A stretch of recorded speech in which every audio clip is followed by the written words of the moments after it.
493 উপজেলা চেয়ারম্যান, 323 পৌরসভার মেয়র এবং 60 জেলা পরিষদ চেয়ারম্যানকে অপসারণ করে প্রজ্ঞাপন জারি করেছে স্থানীয় সরকার বিভাগ।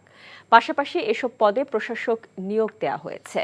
আজ স্থানীয় সরকার বিভাগ থেকে এ সংক্রান্ত পৃথক 3টি প্রজ্ঞাপন জারি করা হয়।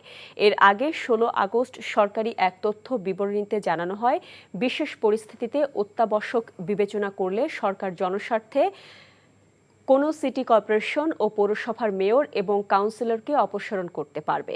একইভাবে জেলা পরিষদের চেয়ারম্যান এবং সদস্য ও উপজেলা পরিষদের চেয়ারম্যান, ভাইস চেয়ারম্যান ও মহিলা ভাইস চেয়ারম্যানদের অপসারণ করতে পারবে।